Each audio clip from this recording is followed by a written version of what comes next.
Amara Jones stood before the skyscraper on Fifth Avenue, Manhattan, the sunlight gleaming off the glass facade, as if it were ready to swallow her whole.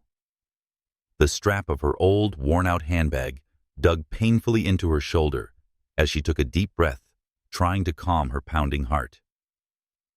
At 26, working as a waitress at 3 different restaurants across New Jersey, Amara had never stepped foot in a place like this.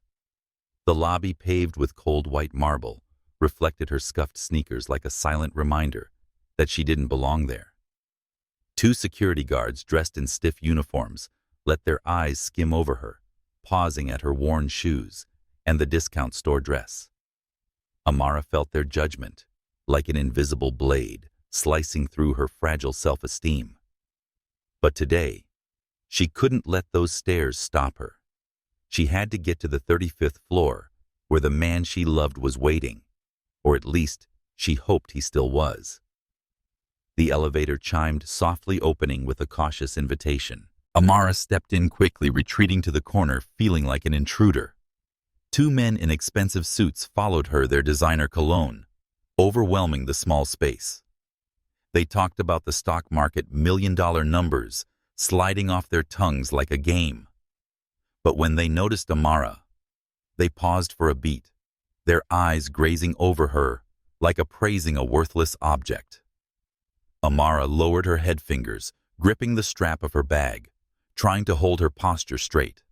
She pressed the button for the 35th floor. The number lit up, a glowing reminder that each passing second brought her closer to a moment that might change her life. Amara saw her reflection in the elevator mirror. A black woman with tightly coiled hair, pulled back neatly, dark brown eyes, burning with determination, yet shadowed with the exhaustion of sleepless nights. She had spent the entire morning preparing, choosing a simple but neat navy blue dress, and applying light makeup to hide her fatigue. But no matter how hard she tried, she still felt out of place amidst the opulence of this building. "You can do this," she whispered to herself, her voice so quiet only she could hear it. But even she wasn't sure if she believed it. The elevator stopped.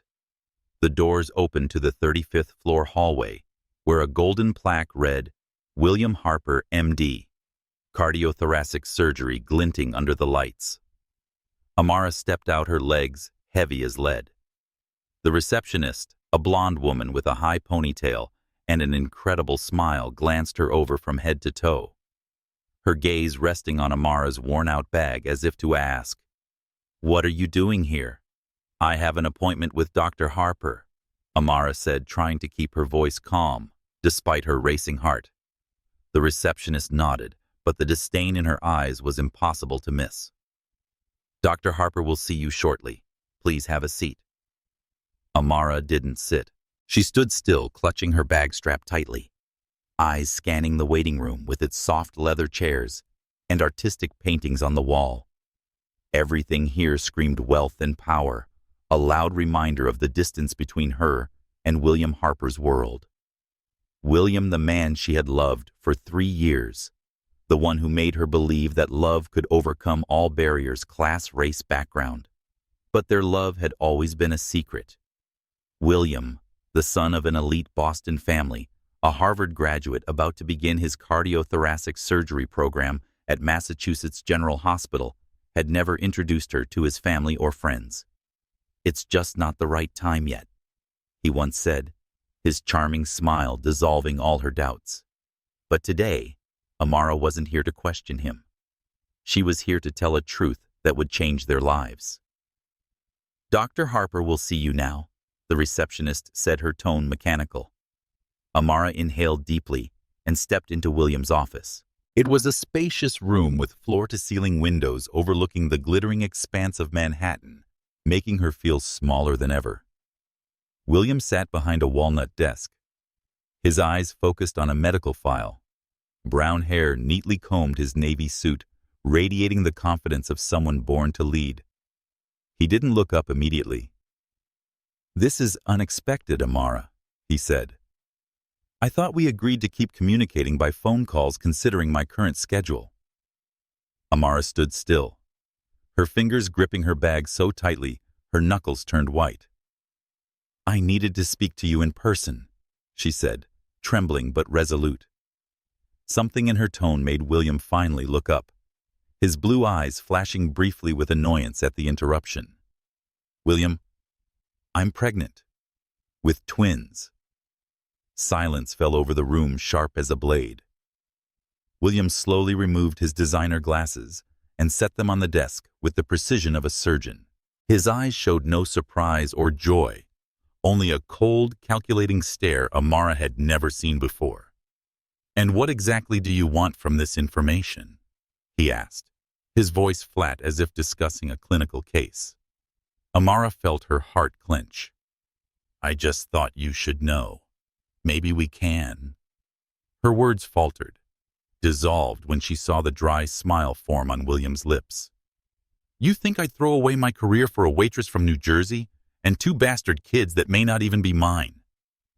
His words hit like punches. Amara stepped back, stunned as he opened a drawer, pulled out a checkbook, and wrote a number with terrifying precision. He slid the check across the desk. "This should settle everything. Or if you choose to continue, consider this my only contribution." Tears blurred Amara's vision, but she refused to let them fall. "I thought you loved me," she whispered, her voice cracking. William glanced at his platinum watch, as if she were just another meeting wasting his time. "Love. That was a fling, Amara. You were convenient, but I'm moving to Boston to build the career I've been preparing for. What could we possibly offer each other?" He stood and gestured toward the door. "My assistant will call a cab for you. I have a conference in 20 minutes. Amara left the office, the crumpled check in her hand, the receptionist's contemptuous gaze stabbing her in the back. In the elevator alone, she finally let the tears fall. Outside, an elderly security guard gave her a pitying look that made her feel even smaller.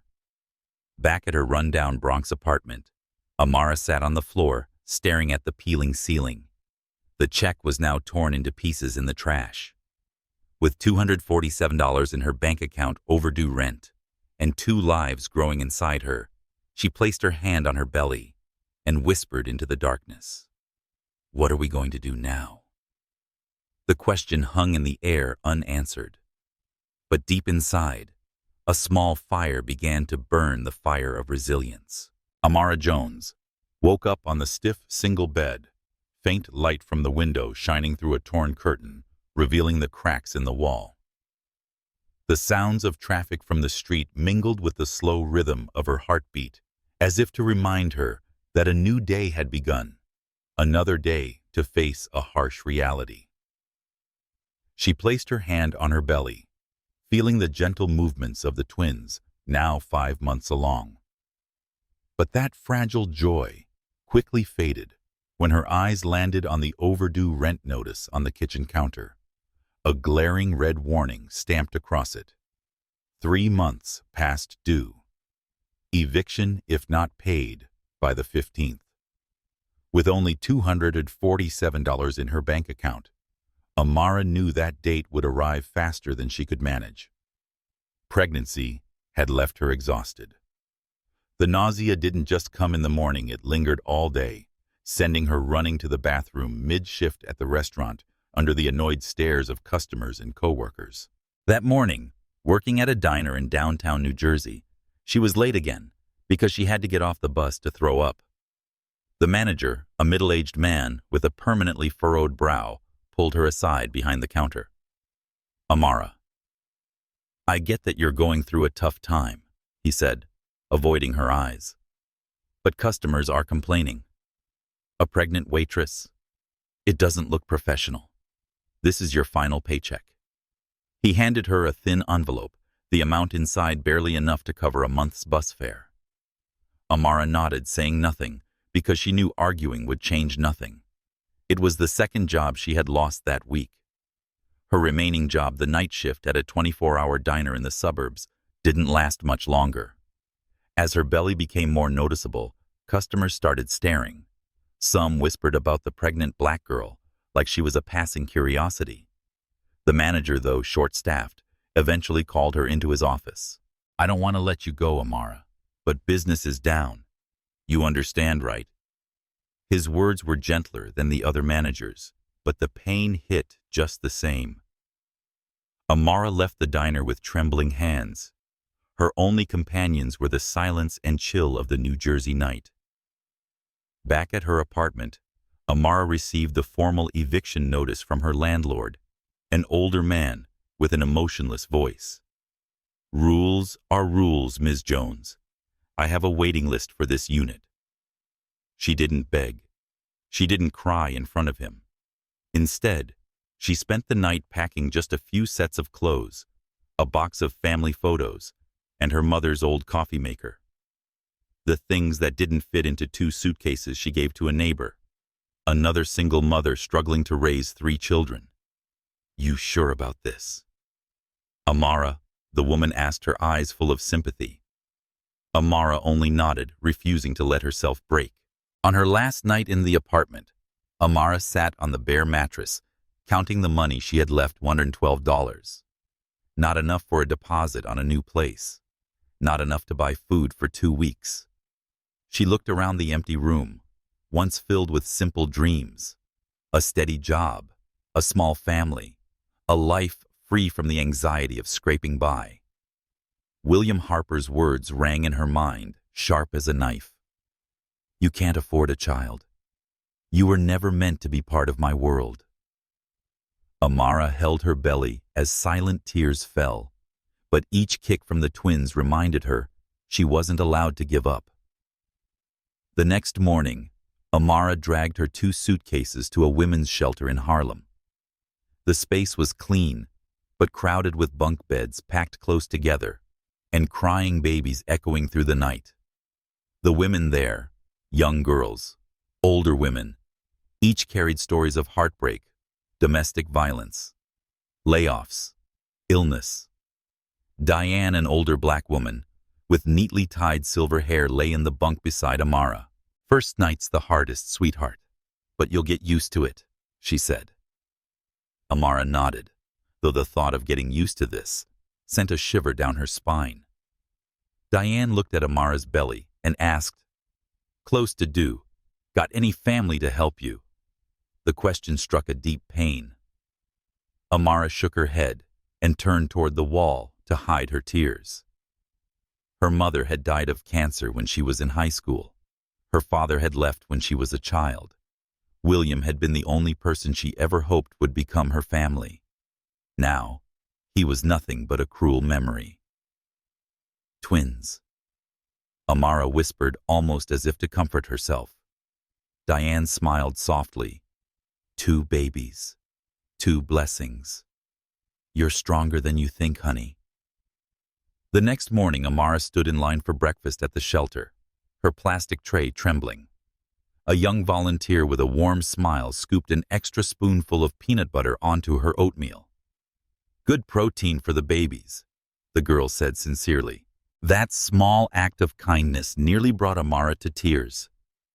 She had been alone since she was 16, working every job she could to survive. Now she was relying on the mercy of strangers. Shame tightened around her like a vice, but she swallowed it with every bite of oatmeal. After breakfast, Amara began the job hunt. She walked the streets of Manhattan, her feet swollen from pregnancy, applying to 6 shops and restaurants. The employers' eyes lingered on her belly every time, before politely shaking their heads. "We'll be in touch," or "No suitable positions at the moment." Amara knew they wouldn't call. One manager was more blunt. "You're about to give birth. We can't take that risk." The words cut like another knife, but Amara nodded and walked out with a forced smile. By the end of the day, she came across a job posting for a night janitor position at the Metropolitan Tower, an office skyscraper in the heart of Manhattan. The supervisor, Mr. Martinez, a Latino man with a clipped voice, looked her up and down. "Night shift's tough. 50 floors. Tight schedule. You sure you can handle it?" Amara met his gaze, her voice steady. "I'm stronger than you think." Something in her eyes softened him. My sister worked through her pregnancy too, he said more gently. Start tonight, 10 o'clock. Wear comfortable shoes. That night, Amara joined a crew of women, mostly immigrants, pushing cleaning carts down the silent hallways of the tower. They scrubbed offices larger than her old apartment, where executives made million-dollar deals. She cleaned marble-tiled restrooms, catching her reflection in the gold-trimmed mirrors. A pregnant woman exhausted, but still moving. Hurry up, the team leader urged. 20 more offices to go. By 4 a.m., Amara's back ached, and her ankles were so swollen she feared her skin might tear. But she didn't stop. $50 a night. 6 nights a week. She might save enough to find a place before the babies came if she was careful. Back at the shelter, Amara lay on her bunk as a baby cried in the corner of the room. She held her belly, feeling Maya and Malik kick, and whispered, "We'll get through this. Mama promises." But in the dark, William's words still echoed, "You were never meant to belong." Amara shut her eyes, trying to silence that voice, but it clung to her like a ghost. Still deep inside her, a tiny spark flickered, not hope, but defiance. She would prove him wrong, no matter what it cost. Amara Jones shuffled down the quiet hallway of the Metropolitan Tower in Manhattan, the flickering fluorescent lights above her, a cruel reminder of the endless work hours ahead. 7 months pregnant, she pushed her cleaning cart past luxurious offices, where the scent of expensive perfume and printer ink still lingered. Her back throbbed, and her ankles were swollen, but she didn't dare stop for long. The night shift stretched from 10 p.m. to 4 a.m., and every moment of rest was a risk of being reprimanded by the team leader. But tonight, as she stepped into an executive office on the 40th floor, her body finally gave in. She sank into a leather chair, hands cradling her belly, feeling the strong kicks of the twins, as if they were urging her to keep going. On the desk, a forgotten finance magazine caught her eye. The cover featured a black woman, with a determined gaze, the bold headline reading, "From Janitor to CEO, Lakeisha Brown's Unbelievable Journey to the Fortune 500. Amara picked up the magazine, her fingers trembling as they slid over the glossy pages. She hadn't planned to read. Her break was only a few minutes, but Lakeisha's story pulled her in like gravity. Lakeisha Brown had once worked as a night janitor at a pharmaceutical company, raising 2 children alone after her husband's death. By day, she taught herself programming. She identified gaps in the company's logistics system and eventually developed software that saved them millions. Lakeisha was the CEO of a pharmaceutical consulting firm worth over $300 million. One bolded quote made Amara stop breathing. "I had no advantage, just the determination to see opportunity where others saw obstacles." Tears slipped silently down Amara's cheeks. Lakeisha was a black woman too. The world had once underestimated her, but she had risen. William Harper's cruel words, "You were never meant to belong," still haunted her. But Lakeisha's story was like a tiny flame cutting through the darkness. She whispered to the twins, "We don't need him. I'll prove him wrong just like she did." The magazine disappeared into her bag. For the first time, she took something that wasn't hers. But she needed those words like oxygen. Back at the shelter in Harlem, Amara lay on her bunk while a baby cried in the corner of the room. Under the dim light of the bathroom, she reopened the magazine and read the article 3 times, as if each word could rebuild the pieces of her shattered belief. Lakeisha had no degree, no money, but she had willpower. Amara thought back to her high school days, when she once dreamed of becoming a scientist before her mother's cancer, and the avalanche of medical bills stole that dream. She had dropped out of college and worked as a waitress to survive, but her mind was still there, buried beneath exhausting shifts and society's contempt. The next morning, Amara scrolled through her phone contacts, pausing on a name she hadn't dialed in years, Dr. Clara Thompson. Clara, her high school science teacher at Westfield High, once called Amara the brightest student I've ever had, and believed she could change the world. But after her mother's death, Amara had cut ties, ashamed of the life she was now living. Now she was a homeless, pregnant janitor. How could she possibly face the woman who once believed in her? But the kicks in her belly urged her forward. She tapped call, her heart pounding. Dr. Thompson's office, a professional voice answered. Amara took a deep breath, her voice shaky.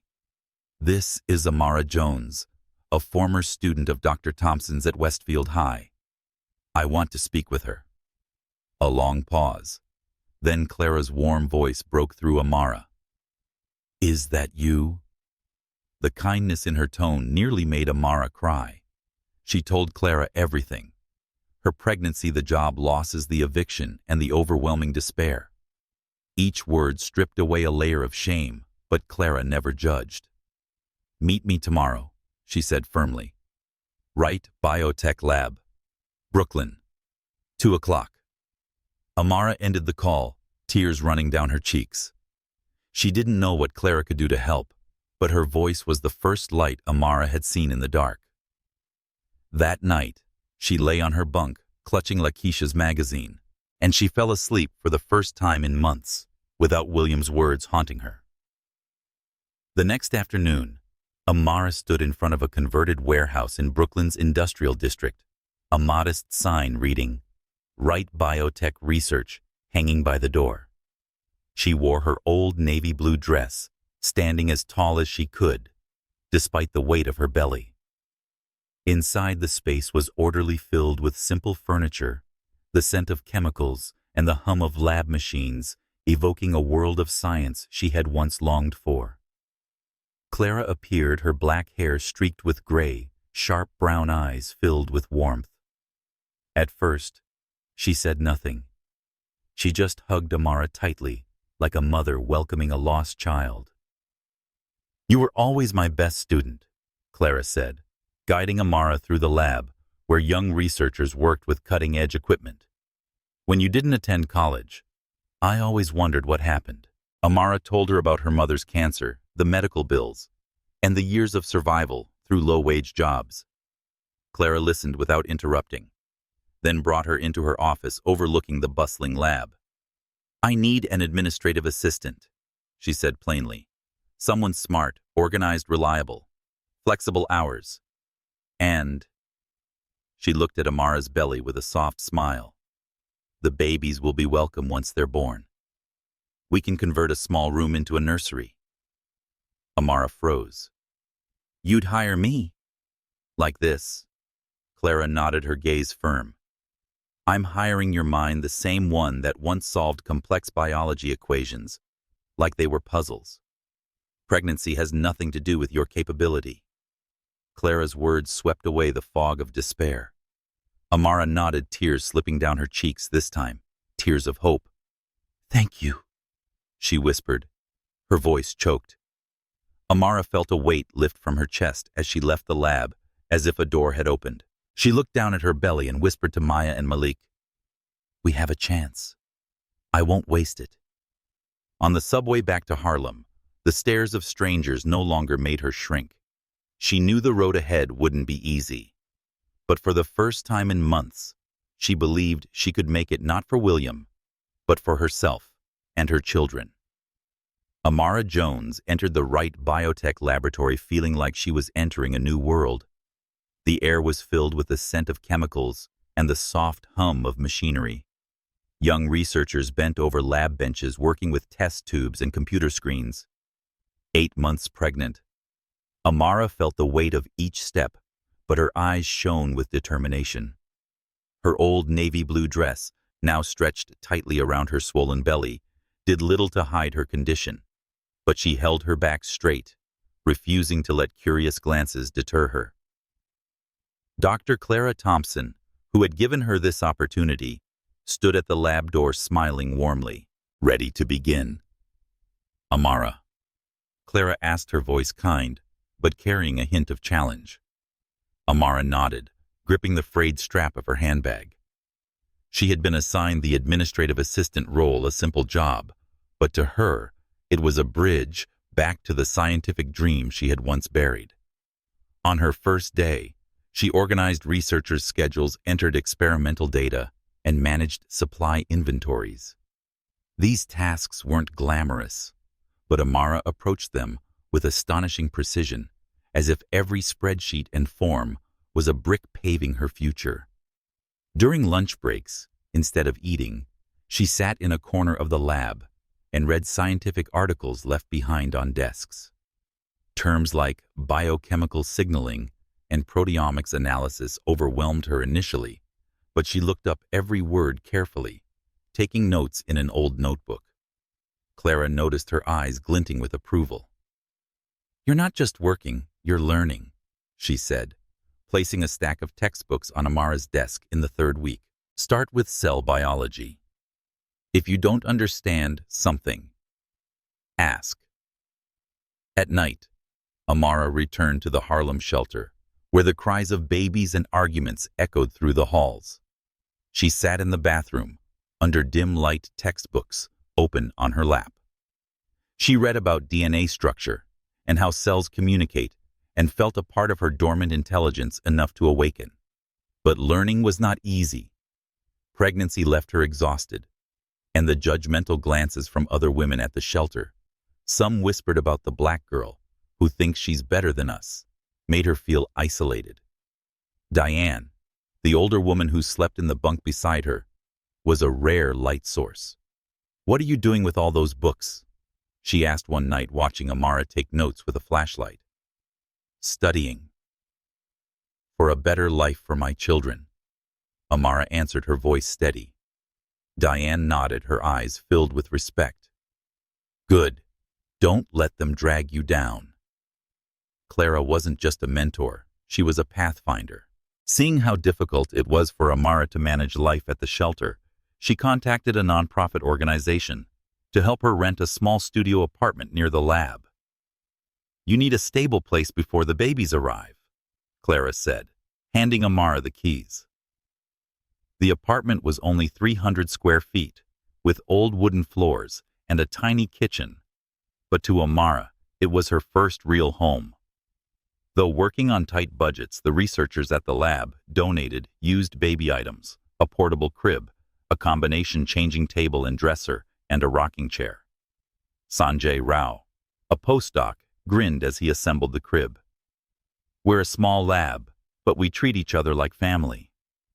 Amara, usually guarded with her emotions, couldn't hold back tears. "Thank you all," she whispered. Her voice choked. The new apartment brought stability, but it didn't erase outside prejudice. Her neighbors, mostly middle-class white residents, looked at Amara suspiciously when she hauled groceries up in a cart. An older woman in the elevator once asked, "Are you the nanny for someone here?" Amara forced a smile. "No, I live here." But the whispers behind her back about that single black mother, or she must be on welfare, still hurt.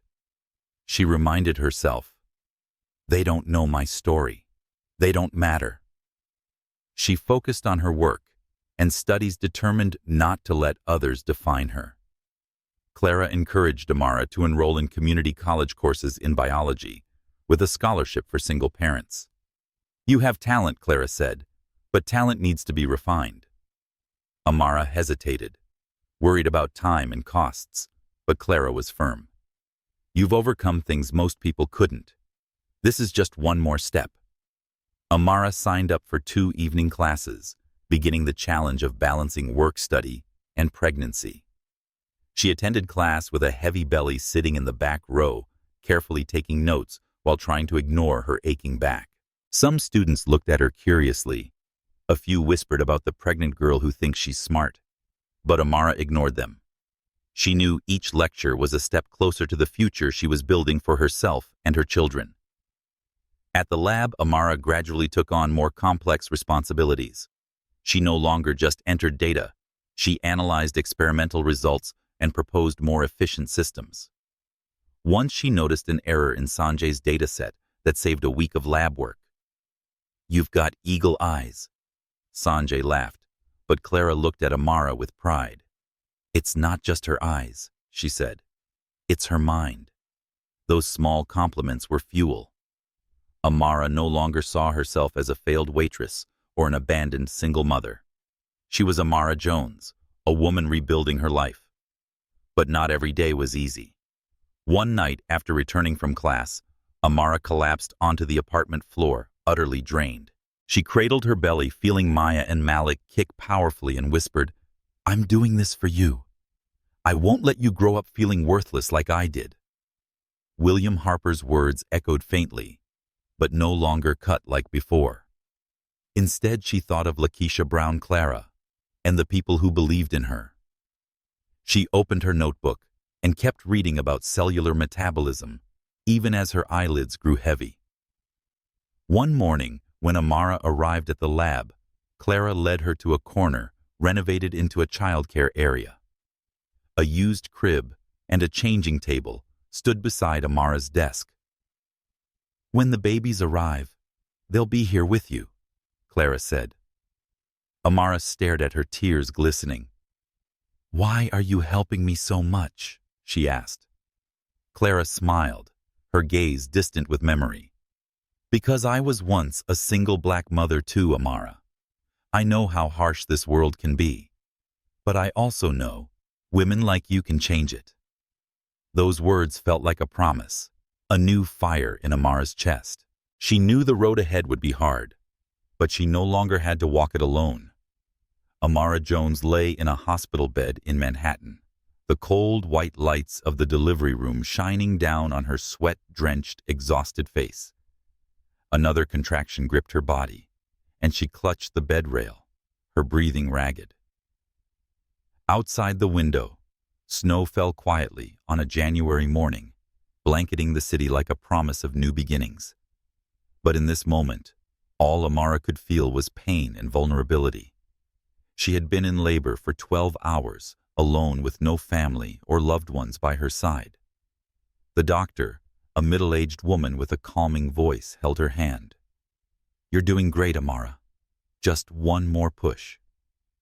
Amara nodded, summoned every ounce of strength. And then a newborn cry pierced the silence. "It's a girl!" the nurse exclaimed, lifting a tiny red squirming being into the air. Amara burst into tears, not from pain, but from an overwhelming feeling that defied words. A few minutes later, a second cry followed a boy. The nurse placed both babies into Amara's arms, their warm, tiny bodies nestled against her chest. She looked down and saw her daughter's little brown eyes and her son's peaceful face. She whispered, "Maya, Malik," names she had chosen long ago, names that meant strength and hope.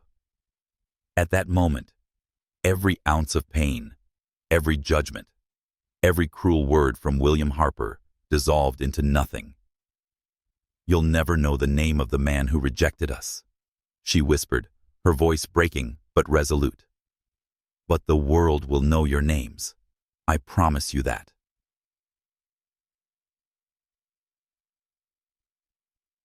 2 weeks later, Amara pushed a worn double stroller into the Wright Biotech lab in Brooklyn. Maya and Malik slept peacefully beneath wool blankets, gifts from Diane, her friend from the shelter. The lab still buzzed with machines and the scent of chemicals, but today all eyes turned to Amara and her children. Her silver hair neatly tied back, Dr. Clara Thompson lit up with joy. "Oh, look at these little angels," she exclaimed gently, kissing Maya's forehead. Clara had transformed a corner of Amara's workspace into a small childcare area with a used crib, a changing table, and a soft rug for the babies to play on. "You don't need to worry about daycare," Clara said. "They're here with us." Amara returned to work, typing in data while glancing at Maya and Malik, asleep in the crib beside her. She brought her cell biology textbook and read aloud passages about mitochondria as though singing lullabies. Sanjay Rao, the postdoctoral researcher, passed by and laughed. teaching them biology before they can talk. These two will be solving equations before preschool. Amara smiled, feeling for the first time in months, lightness. The lab was more than a workplace. It was a second family, a place where she wasn't judged for being a single black mother, but respected for her intellect and perseverance. But life wasn't easy. While a haven, her tiny studio apartment near the lab was cramped and noisy. Amara woke at 5 a.m. to breastfeed, pack baby bags, and walk 15 minutes through cold Brooklyn streets to the lab. She worked full days, attended community college twice a week, and spent the rest of her time caring for the twins. Maya often cried in the middle of the night, and Malik woke for feedings, leaving Amara with only a few hours of sleep. The dark circles under her eyes deepened, but she didn't complain. Whenever she felt like collapsing, she looked into her children's bright eyes and remembered her vow in the delivery room. The lab community became her anchor. Lisa, a developmental biologist, often held Maya while Amara entered data.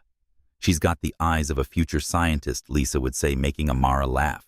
Sanjay taught Malik his first words in Hindi, joking that the boy would become a multilingual diplomat. Clara, more than a mentor, became a spiritual mother. One afternoon, when Amara nearly collapsed from exhaustion, Clara placed a hot cup of tea on her desk. "You don't have to be perfect, Amara," she said. "You just have to keep going. And you're doing that better than anyone I've ever known." Those words, sincere and straightforward, fueled Amara through her hardest days. Outside the lab, Amara still faced prejudice. One day, while pushing the stroller to a nearby grocery store, a white woman stared and asked, "How do you afford to raise 2 kids?" Amara kept her voice calm. "From my job." But the whispers behind her back about black women on welfare still stung. Some students avoided her at college, murmuring that her scholarship was due to racial preference. Amara ignored them and focused on the lectures. One day she submitted a paper on cellular metabolism, and the professor, impressed, said, "Ms. Jones, this is outstanding. Have you considered applying for a university program?" Amara smiled, but inside she wondered, how could I, when every day is a battle to survive?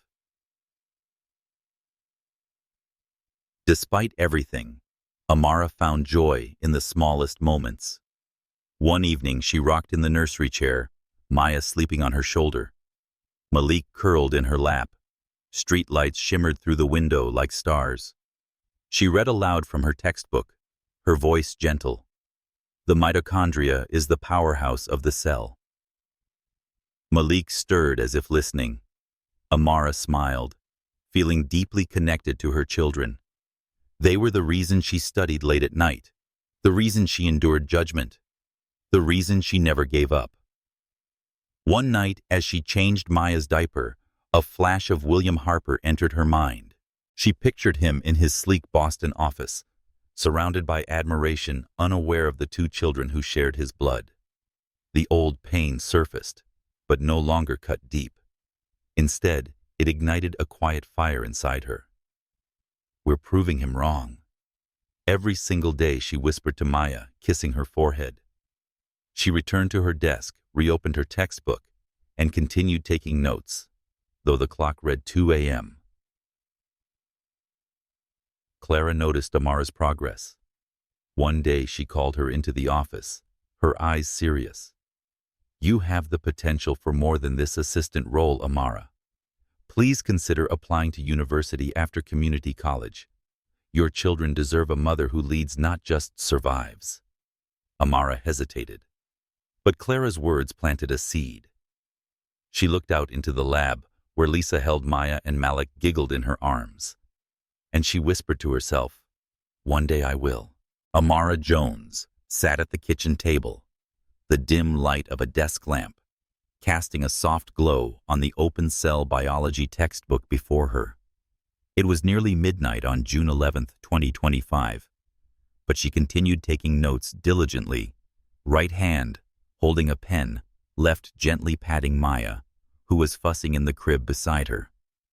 Malik slept peacefully in the rocker, his steady breathing a reminder that she couldn't stop.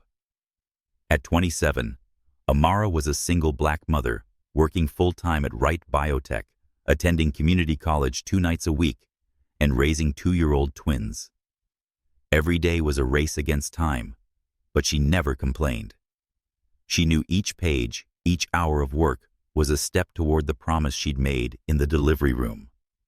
The world would know Maya and Malik's names. The Biotech lab had become Amara's sanctuary. By day, she worked as an administrative assistant, analyzing experimental data and managing researchers' schedules. But her sharp intellect wasn't confined to administrative duties. During lunch breaks, she read scientific papers on cardiovascular disease, which had fascinated her since reorganizing research data on cardiac mortality in the lab. She noticed a troubling gap current. Heart monitoring devices were either too invasive, requiring surgical implants, or too inaccurate, detecting issues only once the patient was in crisis. An idea sparked in her, a non-invasive device that could use biochemical markers and algorithms to predict cardiac events early. She sketched the concept on a sticky note, scribbles filled with ambition. One afternoon, when Amara shared the idea with Dr. Clara Thompson, her mentor Clara studied the sketch curiously. "This is a big goal, Amara," she said thoughtfully. "Current tech struggles because of the gap between skin-level sensors and heart tissue. But if you could improve the way signals are interpreted—" She paused, then smiled. "I believe you can do it." That encouragement ignited a fire in Amara. She spent her rare free hours studying machine learning algorithms and biochemical markers, often staying up late after the twins were asleep. Her life was a delicate balancing act. Every morning, she woke at 5 a.m., fed Maya and Malik, changed them, and then pushed their double stroller through the Brooklyn streets to the lab. Maya, fiery and energetic, often snatched toys from Malik's hands. Malik, quieter, observed the world with curious brown eyes. At the lab's childcare corner, Clara and researchers like Sanjay Rao and Lisa took turns holding the twins when Amara was busy. "This one's going to be a CEO," Lisa joked, as Maya tried to stack wooden blocks into a perfect square. Amara smiled, but inside she wondered how she could give her children the future their potential deserved. The school was her most significant challenge. She left the twins with Clara twice a week and rushed to community college classes, arriving a few minutes late with disheveled curls.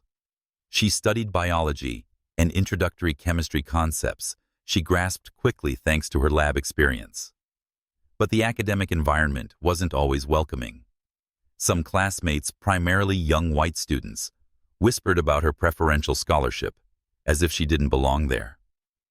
Once, after scoring the highest on a biology exam, a male student muttered, "She probably got an easy grade." Amara ignored it, but the words still stung. She reminded herself, "They don't know what I've fought through to be here." Prejudice followed her beyond the classroom. At the grocery store, the cashier's judgmental look when she paid with food vouchers made her shrink inside. Once in her apartment elevator, a neighbor asked, "Are you here through some program?" Amara answered calmly, "I'm here because of my job." But the whisper's black single mother, and probably on welfare, cut deep. She found comfort in her tiny apartment where photos of Maya and Malik hung beside a wrinkled magazine article about Lakeisha Brown, the former janitor turned CEO. That article, though worn, remained her guiding torch. Clara noticed Amara's fatigue. One day, she called her into her office, eyes serious. "You're overextending yourself, Amara. I saw you reading about machine learning that's university-level material. Have you thought about transferring?" Amara smiled tiredly, glancing toward the corner where Maya was playing with a researcher. "I want to, but I don't know how with the twins and work." Clara placed a hand on her shoulder, her tone firm. The Peterson Fund offers scholarships for parents working in science. I've prepared the application for you. Don't say no, this is your chance to lead. Not just for your children, but for yourself. Amara held the scholarship form, her heart pounding. She imagined herself in a graduation gown, Maya and Malik clapping from the audience. But fear gnawed at her fear that she wasn't good enough or worthy, just as William once said. At home, she sat beside the twins' crib that night and watched them sleep. Maya clutched a wooden block. Malik sucked his thumb, his face peaceful. "I have to do this. For you," she whispered. She filled out the scholarship application, hands trembling, unaware it would open a new door. At the lab, her heart monitor idea slowly began to take shape. She drafted schematics, combining biochemical indicators like troponin with predictive algorithms. One afternoon, she showed her notes to Sanjay. He stared, stunned. "This isn't just an idea, Amara. If it works, it could save thousands of lives." Amara smiled, but inside she still wondered, can I, a single mother, really do this? But she found the answer every time she looked at Maya and Malik. She wasn't doing this to prove something to William. She was doing it for her children, patients needing hope, and herself. One evening, as she read aloud to her kids, Malik pointed at the page and repeated, "Cell." Amara laughed out loud and pulled him close. She knew the road ahead would be hard, but she was ready with Maya and Malik by her side and Clara and the lab behind her. She opened her notebook and began sketching the device again. Each pen stroke is a promise for the future. Amara Jones sat in her 2-bedroom apartment in Washington Heights, the glow of a desk lamp casting light over technical schematics spread across the oak kitchen table. It was 12:09 a.m. on June 11th, 2025. But she worked on her deep brown eyes and focused on diagrams for her non-invasive heart monitoring device. At 30, Amara was a single mother who had just completed her biochemistry associate degree with top honors. She worked at Biotech while raising her 7-year-old twins Maya and Malik. Her life was a constant balancing act, but every line she drew was a statement. She was building a future not only for her children, but for thousands of cardiac patients around the world. Beside her, Maya and Malik sat in tall chairs, their eyes glued to the blueprints. Maya, her braids neat, and her gaze razor-sharp, pointed at a section of the schematic. "Mom, the power consumption here is off," she said with the confidence of an engineer. "If you drop the voltage by 0.3 volts, the sensor becomes 12% more efficient." Amara looked at her daughter and couldn't hide her proud smile. At just 7, Maya had mathematical intuition far beyond most college students. Malik, quieter, touched his chest and said in fluent French, "This sensor configuration will be uncomfortable over long periods. Can we make it thinner?" Amara hugged her son, stunned again by his practical awareness. Malik, fluent in English, French, and Spanish, thanks to researchers at the lab, always noticed the small, real-world details. Their intelligence didn't surprise Amara. They had grown up inside the right biotech lab, absorbing knowledge like sponges. Maya had assembled wooden blocks into a DNA molecule model at age 3, and Malik had repeated terms like mitochondria before he could walk. Dr. Clara Thompson. Amara's longtime mentor used to joke, "These two will be running the lab before middle school." But Amara knew her children's brilliance wasn't accidental. It was nurtured in an environment of curiosity and unconditional love. Amara had turned her once abstract idea into a working prototype. Her device, which combined biochemical markers like troponin with machine learning algorithms, achieved 92% accuracy in predicting cardiac events up to 12 hours in advance during initial testing. The results astonished Clara. "This isn't just good, Amara. she said, scanning the data on a lab monitor. This is revolutionary. Clara urged Amara to patent the invention under her name, not the lab's. You developed this on your own time with your mind, she insisted. Your future and your children's depends on it. Amara was faced with a significant decision to launch her own company. Clara introduced her to Professor Marcus Bennett, a startup advisor at Columbia University, where Amara had just been accepted into a bachelor's program in biochemistry on a single-parent STEM scholarship. After reviewing her schematics and data, Marcus said, "This device has commercial potential. With the right business plan, you could disrupt the medical industry." Though nervous about adding another responsibility to her life, Amara agreed to meet with Marcus weekly to build a plan for Jones Biotech, the name she chose to honor her family. With Marcus's support, Amara applied for a business loan and rented a 500-square-meter lab space in Brooklyn. It was small with second-hand equipment and worn-out desks, but the Jones Biotech sign on the door made Amara choke up with pride. "This is where we'll change cardiac medicine," she told Maya and Malik as they helped her unpack. Maya looked around and said, "We'll need better computers to run the algorithms." Malik nodded. "And softer chairs. Hard ones make thinking harder." Amara laughed and hugged them both. "All right, my little consultants, I'll take it under advisement."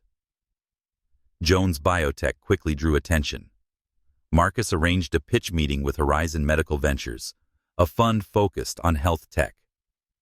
Amara wore a tailored navy suit salvaged from a thrift store and presented her data in a high-end Manhattan restaurant. Maya and Malik sat at a corner table working on advanced physics worksheets, but occasionally glancing at their mom with quiet encouragement. One investor, Mr. Harrison, frowned. "You brought your children to a pitch," Amara replied calmly. "My children are part of Jones Biotech. They contributed to the algorithm and represent the future of science." When Mr. Harrison asked a technical question about pressure variables, Maya, calm and self-assured, walked over. "The algorithm accounts for that using a recursive neural network," she explained, drawing a diagram on a napkin. "It's 15% more efficient than current systems because it learns from individual baselines." The investors exchanged impressed glances.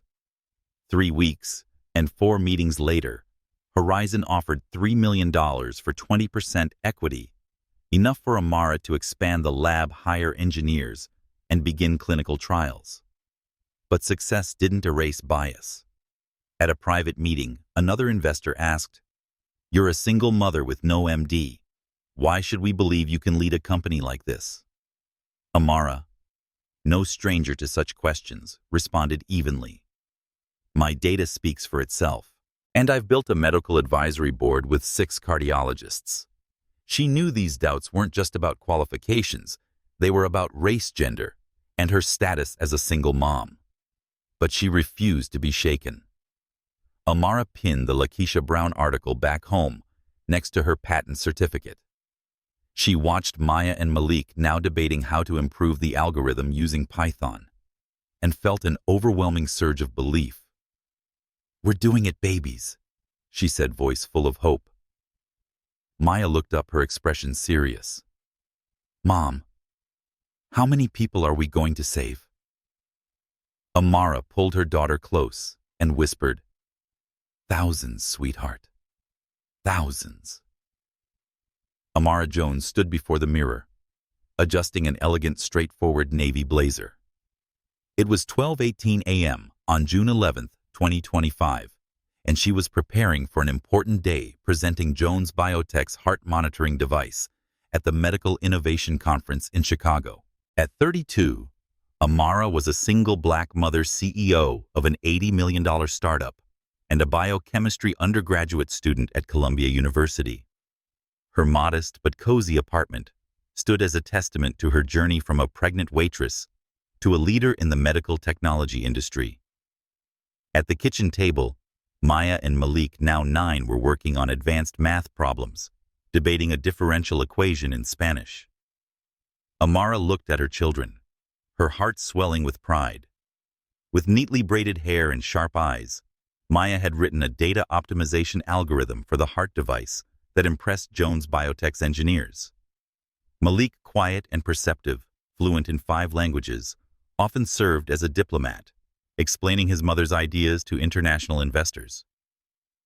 Their brilliance guided Amara like a northern star, but it reminded her of the secret she still kept William Harper, the man who had rejected them before they were even born. That morning, as Amara tidied her desk at the Jones Biotech lab in Brooklyn, a medical journal left behind caught her eye. On the cover was William Harper, now Chief of Cardiothoracic Surgery at Massachusetts General Hospital in Boston, smiling confidently in a tailored suit. The article praised his breakthrough valve surgery technique, but Amara noted it still required whole chest, opening a method outdated compared to her preventative technology. Seeing his image again, his graying brown hair, his arrogant gaze made her chest tighten. The old pain returned not as sharp as before, but like a lingering scar. She closed the journal, but his words still echoed. "You were never meant to belong." Amara sat down, her hands trembling slightly. She wondered if it was time to tell Maya and Malik the truth. They were growing more curious about their origins and had already asked, "Who's our dad?" "Mom." She always answered vaguely, "He couldn't be with us." But she knew they would eventually find out on their own, given their intellect. Dr. Clara Thompson, her mentor, had once warned, "They're brilliant, Amara. Don't let them discover the truth in a way you can't control."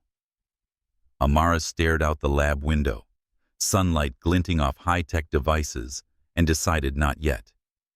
She wanted her children to grow up with pride, not the pain of rejection. The Chicago conference was Amara's chance to cement Jones Biotech's reputation. Her device, now with 96% accuracy in predicting cardiac events 4 hours in advance, had attracted major hospital interest. She prepared her presentation with guidance from Professor Marcus Bennett, her startup advisor. "You'll face skeptics," Marcus said. "A black woman, no MD, leading a health tech company. They'll challenge you. Let the data speak." Amara nodded though nerves gnawed at her. She wasn't just representing herself. She was representing Maya Malik and women like Lakeisha Brown, those the world had overlooked, but who rose anyway. Amara took the stage at the Chicago venue in her navy blazer, her curls neatly tied back, facing a room of 200 medical professionals. Maya and Malik sat quietly in the last row observing. Current heart monitoring systems fail at one critical point. Timing, she began, her voice steady. By the time they detect a problem, the patient is already in crisis. Jones Biotech changes that. She presented the data charts showing early detection and a 70% reduction in emergency surgery needs. The room, initially silent, began to buzz with astonishment. A cardiologist from the Cleveland Clinic stood up. "If this data holds, it will redefine preventative medicine." Amara smiled. "It holds. We're ready to pilot at your hospital." After the presentation, the Cleveland Clinic's chief of cardiology offered a large-scale clinical trial. 2 additional investment firms pledged $5 million in funding, but not everyone was convinced. An older doctor eyeing her skeptically asked, "You don't have a medical degree. Why should we trust this device?" From the back row, Maya stood and said firmly, "My mother has data, and data doesn't need a degree." The room burst into laughter, but Amara placed a hand on her daughter's shoulder, proud yet grounded. "Thank you, sweetheart, but I've got this." She turned to the doctor. "I have a team of engineers and 6 cardiologists on my advisory board, and I've spent more than a decade learning from the field. Would you like to run a trial?" The doctor nodded slowly, his skepticism replaced by respect. Back in New York, Marcus called with the news. The Thompson Healthcare Report had named Jones Biotech Medical Breakthrough of the Decade. But the celebration was short-lived. Amara received an email from an upcoming medical conference in Boston, inviting her to co-keynote alongside William Harper. Boston, William City, the place where he once told her she didn't belong. Amara hesitated. She wanted to decline, but Clara urged her, "You've overcome every barrier. Don't let the past dim your light." Amara looked at Maya and Malik, sketching new algorithm models at the kitchen table, and wondered, if I face William, can I protect them from the truth? That night, Amara sat beside their beds watching them sleep. Maya clutched a math workbook. Malik hugged his pillow with a dreamy smile. "I'll do everything to make you proud," she whispered. She knew the Boston conference wasn't just a professional milestone. It was a confrontation with the past, not for William, but for herself. Amara Jones stood by the window, the lights of Manhattan twinkling below like a blanket of stars. It was 12:24 a.m. on June 11, 2025, and she couldn't sleep. In her hand, she held a printed email from the Boston Medical Conference, inviting her to co-keynote alongside William Harper. At 32, Amara was the CEO of Jones Biotech, an $80 million startup with a revolutionary cardiac monitoring device, and a single black mother raising her prodigious 9-year-old twins, Maya and Malik. But Boston, the city of William, the man who once told her she would never be good enough, weighed heavily on her heart. She stared out the window, wondering, could she face him without hurting her children? Amara sat at the kitchen table, where Jones Biotech's IPO documents lay scattered. The company was preparing to go public, with an initial valuation of $2 billion, a figure that even stunned investment banks.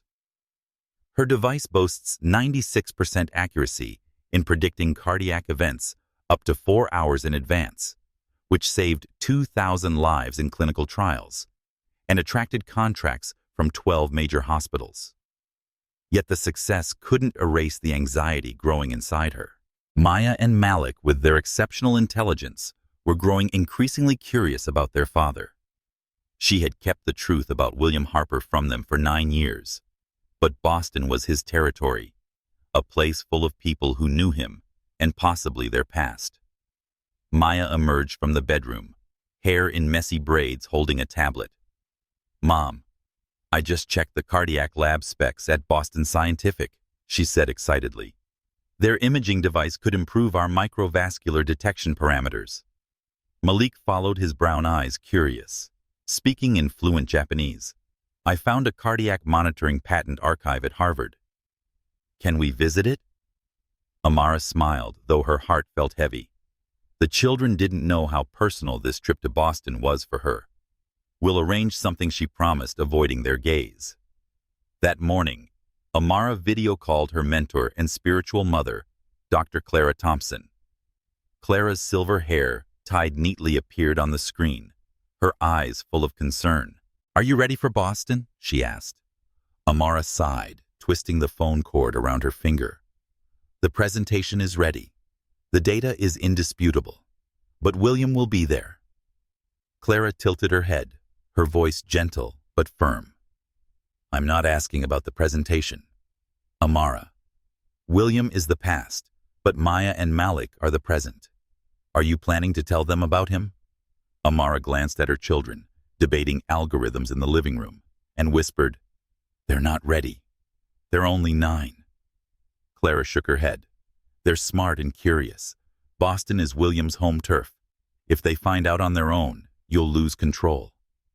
Clara's words kept Amara up at night. She remembered her first trip to Boston 10 years ago, when she'd taken a bus from New York to visit William during his medical exams. He had introduced her to his friends as an acquaintance from New York, not his girlfriend, which hurt, but she still hoped he would change. Now she was no longer the naive waitress. She was Amara Jones, founder of Jones Biotech, but the fear of hurting her children made her hesitate.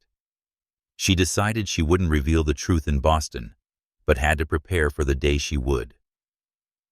Amara focused on the conference. She and Professor Marcus Bennett, her startup advisor, finalized her keynote emphasizing the lives saved and the device's commercial potential. Marcus warned Boston is a conservative medical hub. They're going to doubt a black woman without a medical degree. Let your success silence them. Amara nodded, knowing in her heart that the prejudice went beyond credentials. It was about race and gender too.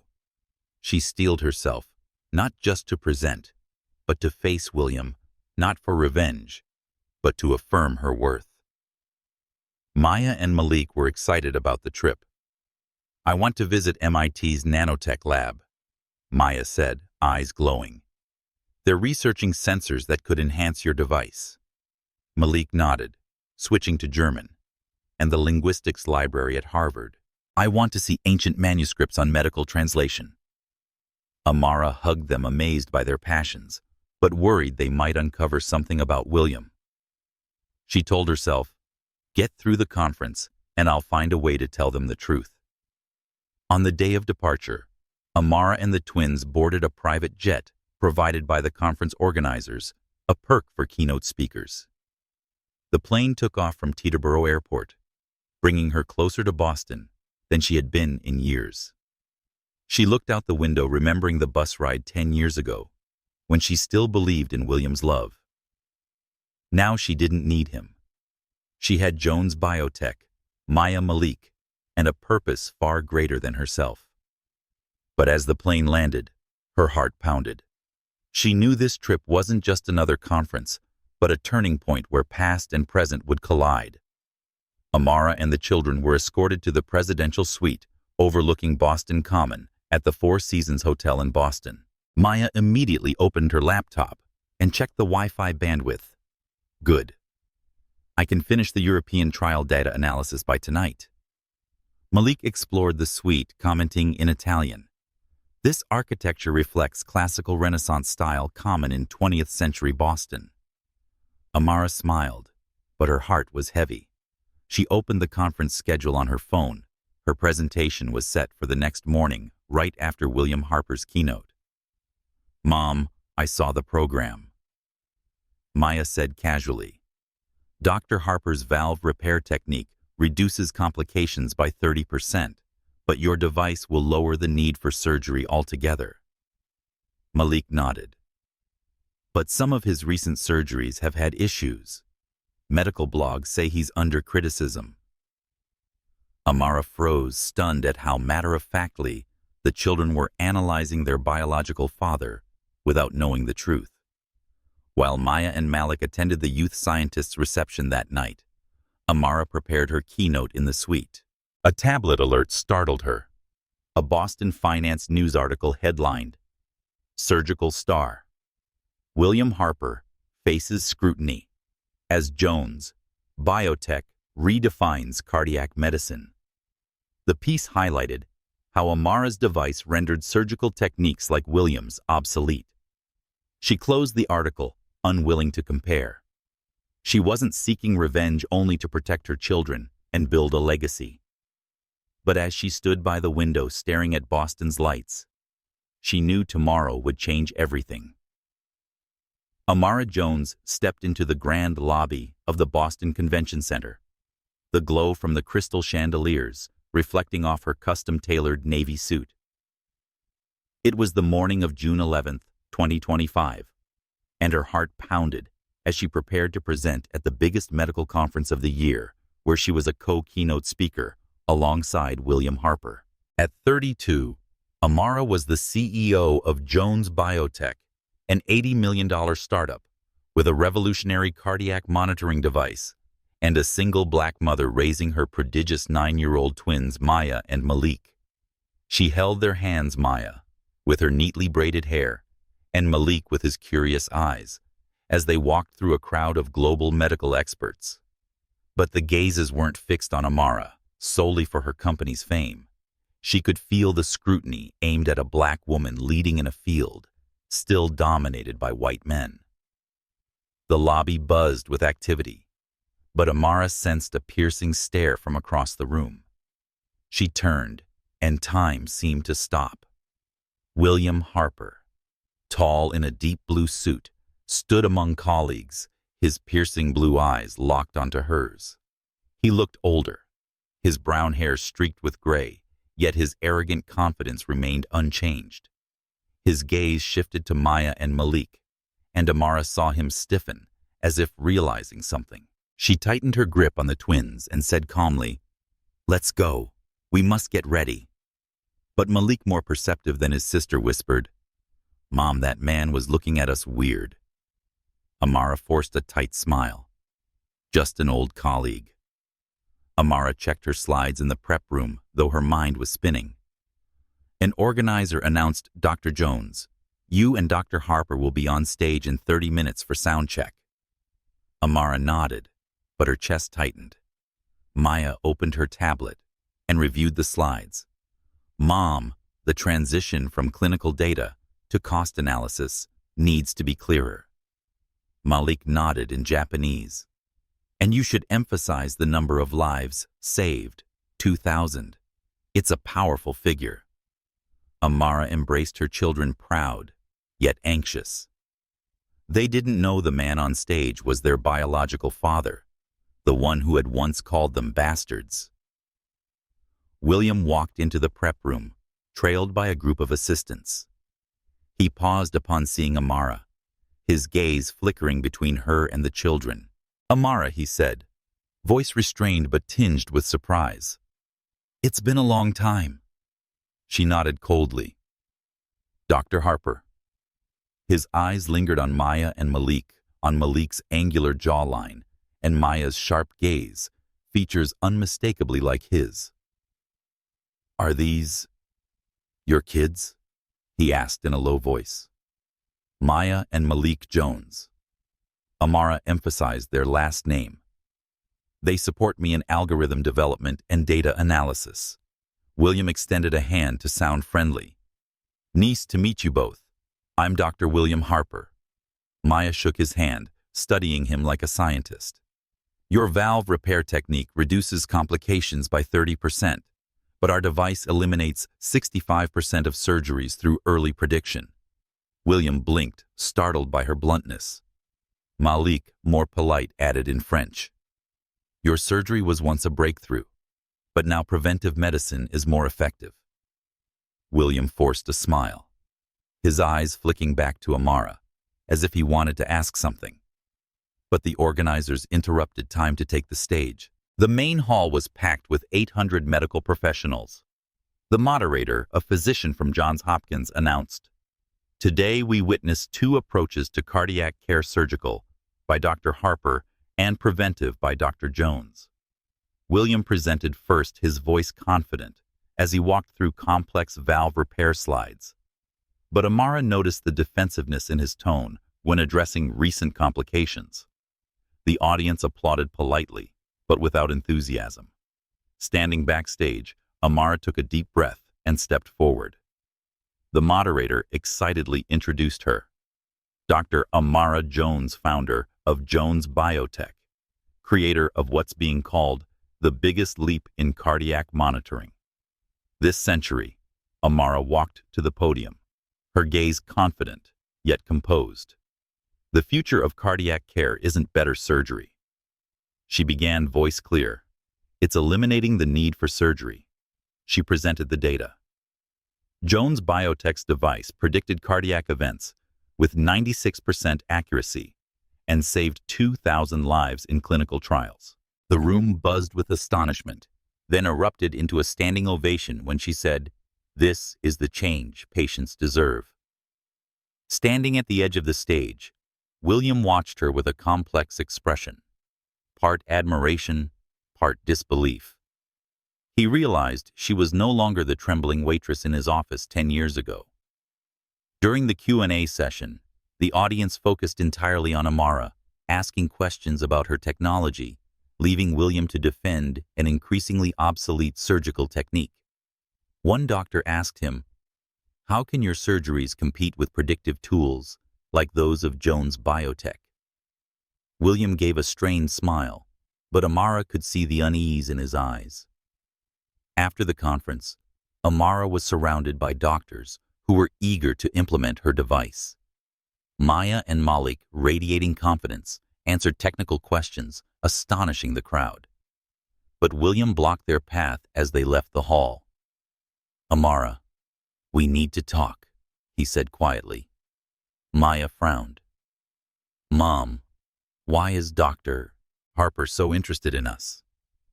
"The probability of a rival acting like this is only 0.3%. Malik, more intuitive, looked between his mother and William, suspicion in his eyes. Clutching her materials tightly, Amara replied, "Dr. Harper and I used to work together. We have a panel discussion this afternoon." But Maya and Malik weren't easily distracted. Back at the Four Seasons suite, while Amara met with hospital reps, the twins researched their laptops. Maya uncovered an old article from the Boston Medical Society. Harper had finished his fellowship, moved to Boston, and cut ties with New York. Malik found a social photo of William with his wife, Elizabeth Prescott, taken shortly after Amara's pregnancy. "The timeline matches when you moved from New Jersey," Maya said coldly. "And look at my jaw.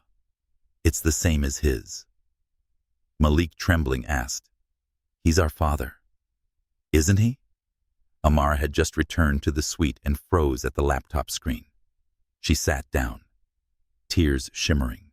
"How did you know?" Maya answered, "Pattern recognition, Mom. And I have his jawline." Amara sighed and told them everything. The secret relationship, the pregnancy, William's cruel rejection, and the check he wrote to settle things. "He called you bastards," she said, voice breaking. Maya, furious, jumped up. "He's a coward, calm and quiet." Malik took her hand. "He doesn't matter. You're everything to me." Amara embraced her children, both heartbroken and proud. She knew this reunion with William was beginning a greater storm. Amara Jones stepped into the Copley Plaza ballroom in Boston. Light from crystal chandeliers reflected off her burgundy evening gown, accentuating her rich brown skin and confident presence. It was the evening of June 11th, 2025, and the gala event of the medical conference was the peak moment where medical pioneers were honored. At 32, Amara was CEO of Jones Biotech, an $80 million startup with a revolutionary cardiac monitoring device and a single black mother raising her genius 9-year-old twins, Maya and Malik. She held their hands, Maya in an elegant black dress and Malik in a navy blazer, as they walked through a crowd of global medical experts. Yet the gazes directed at them were not just admiring. Amara felt the scrutiny aimed at a black woman leading in a field dominated by white men. That morning, at the conference, Amara had ignited the auditorium with her presentation on the Jones Biotech device, which achieved 96% accuracy in predicting cardiac events and saved 2,000 lives. Her biological father, William Harper, who had rejected them 10 years ago, had been eclipsed by her breakthrough. Afterward, the children had uncovered the truth about William through their research, and Amara, though broken-hearted, had recounted his cruel rejection, calling them bastards and handing her a check to make it go away. Maya, furious, had branded him a coward, while calm, Malik affirmed, "You're everything to me." Now at the gala, Amara was preparing to face William one last time, not for revenge, but to confirm that she and her children had built a whole flourishing life without him. The room fell silent when William entered, tall in a black tuxedo, yet his blue eyes lacked the usual confidence.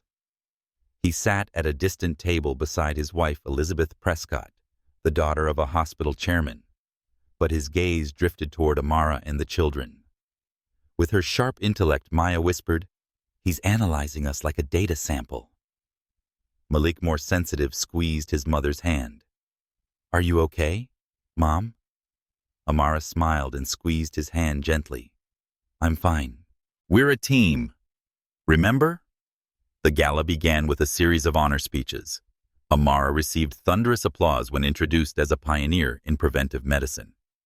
But the real crescendo came when the conference chair, a doctor from Mayo Clinic, took the podium, voice brimming with excitement. Before we continue, we have special news. Jones Biotech announced a $2.7 billion IPO, the largest in medical technology history. The room erupted in applause, doctors standing to congratulate her. Amara, stunned, bowed her head in thanks, her eyes shimmering with pride. Maya and Malik, seated beside her, exchanged proud glances. The chair continued, voice resonant.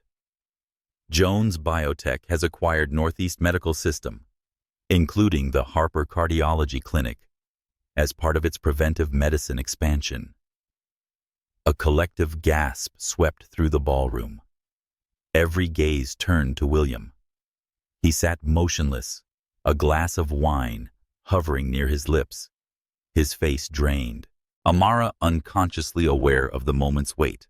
The woman he once deemed not worthy now owned his clinic. Maya, razor-sharp, whispered. His chance of predicting this was 0.01%. Malik, softly in Italian, said, "This is justice, right, Mom?" Amara placed a hand on her children's shoulders. Silent, her heart stirred. After the speech, doctors and investors surrounded Amara, eager to discuss device deployment. Maya and Malik astonished everyone, confidently answering technical questions. But William, unable to tolerate the overshadowing, intercepted Amara as she left the hall to prepare for their return. "Amara, we need to speak privately," he said, voice lightly shaking. Maya frowned and said icily, "Mom, why is Dr. Harper so interested in us?" "Statistically, it's unusual behavior." Malik, eyes full of suspicion, held his mother's hand. "We want to go with you."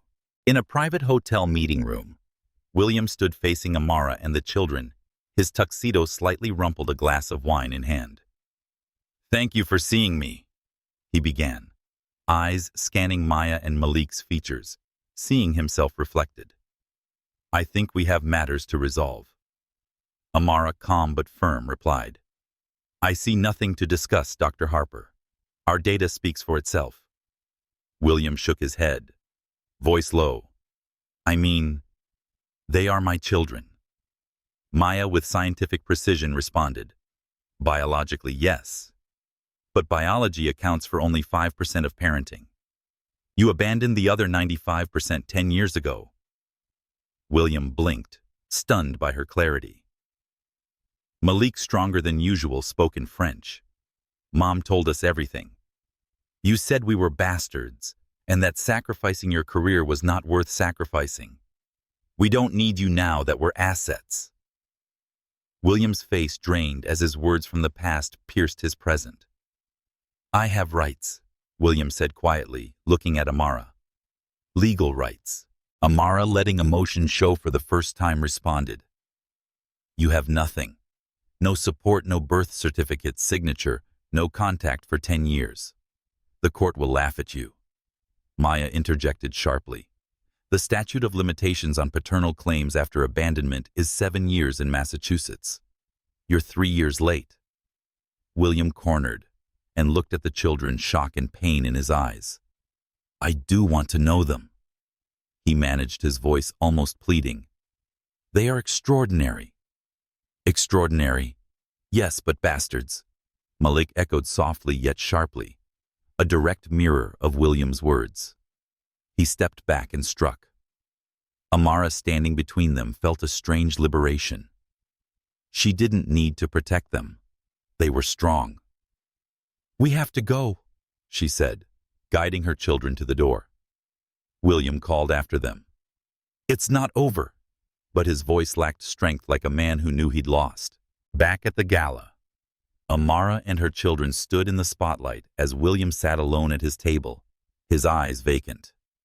News of Jones Biotech's purchase of his clinic spread swiftly, shattering his standing in the medical community.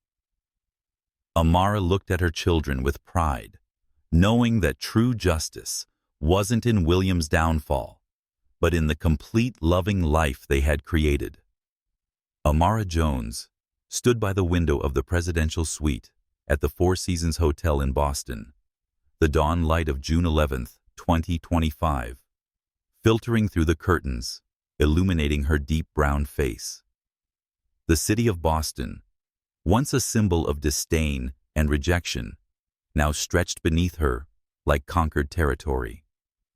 At 32, Amara was the CEO of Jones Biotech, a company that had just launched its IPO with a $2.7 billion valuation and acquired William Harper's cardiology clinic, the same man who had once called her unworthy and rejected her twins Maya and Malik 10 years prior. But as she gazed out toward the skyline, Amara didn't feel triumphant. She felt at peace because she had built a complete family without William. 9-year-old Maya and Malik sat on the sofa in the suite's living room, already busy at work. Maya, her hair neatly braided, reviewed market data on her laptop.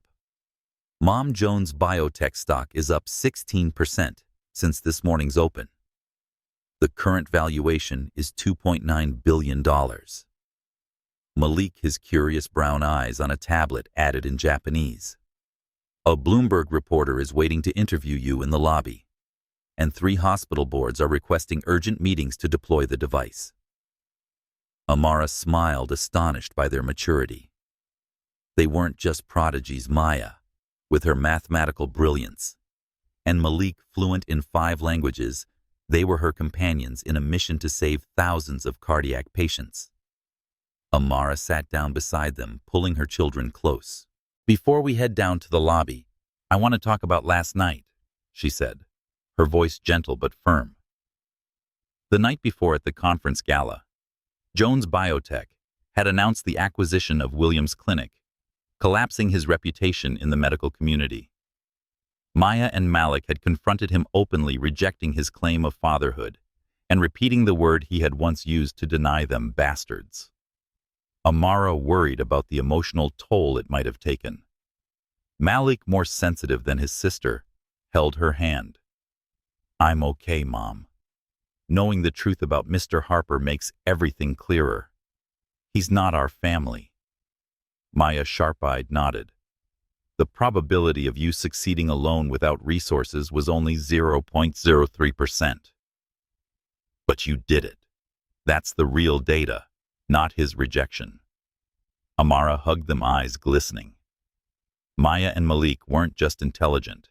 They carried resilient hearts, shaped by her love and sacrifice. "I just want you to know," she said, voice cracking slightly, "whatever Mr. Harper does next, we are a complete family. We always have been." The room phone rang. William was in the lobby, asking to meet before their departure. Maya frowned. Typical. He's trying to control the damage now that his reputation's collapsed. Malik calmly said, "I think we should meet him. Not for him, for our closure." In the private meeting room, William sat across from Amara and the children, his suit rumpled, his once proud blue eyes missing their usual arrogance. "The clinic acquisition," he began, voice tense. "Was it revenge against me?" Amara raised an eyebrow, her tone cool. "William, my decisions are based on business strategy. Your clinic had a solid infrastructure and strategic market placement. It wasn't personal." Maya, in her usual scientific clarity, interjected, "Your clinic has been operating at 27% below optimal efficiency for the last 3 quarters.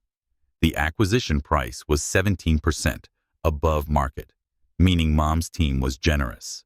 William stared at Maya, stunned by her intellect and the undeniable resemblance in her eyes, but without his selfishness. "They're my children," he said, turning to Amara, voice lowered. "Biologically and legally." Amara, now resolute, replied, "Legally. You offered no support, signed no birth certificates, and made no contact for 10 years. A judge will dismiss you in 5 minutes. Malik," his voice unusually steely, spoke in German, We have the truth. You want the world to know you abandoned your children and called us bastards." William paled, his gaze faltering as he realized he had no ground left. "What do you want from me?" William asked, defeated. Amara replied, "We want nothing from you. That's what you never understood. We built something beautiful without you."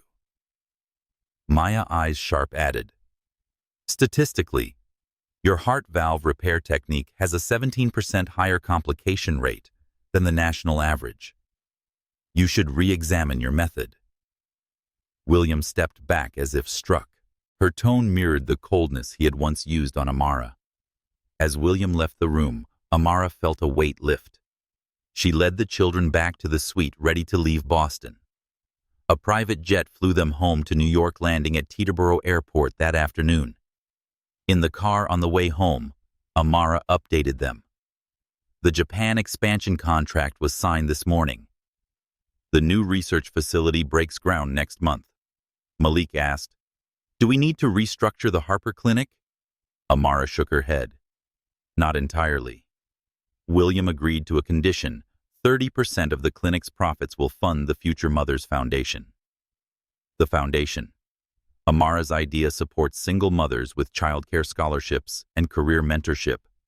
Everything she once needed a decade ago. Ironically, it would now be funded by the clinic of the man who once scorned her. Maya checked her tablet, reading from the Wall Street Journal. Jones Biotech closed at $137 today. Valuation has surpassed $3 billion. Amara smiled, but her gaze rested on her children, not the numbers. Amara took off her shoes in their apartment overlooking Central Park and prepared a quiet dinner with her children, a tradition they kept despite their newfound wealth. "I'm thinking about what's next," she said, unpacking the takeout. "The company's stable. The device is saving lives. The foundation is launching. But I realized success isn't about proving William Harper wrong, but defining what matters to us." Malik asked softly, "So what matters, Mom?" Amara looked at her children, her heart full. "Us. This family. The lives we save. The mothers. Our foundation will help." Maya, rarely emotional, said justice isn't about defeating William Harper. It's about building a life where his absence means nothing. Amara pulled her daughter into a hug, eyes welling. "Exactly, my love. It's not revenge. It's justice for us and everyone ever told they weren't enough." That night, the Jones family continued discussing new algorithms and college dreams in a complete universe they had created where William Harper was nothing more than a fading shadow.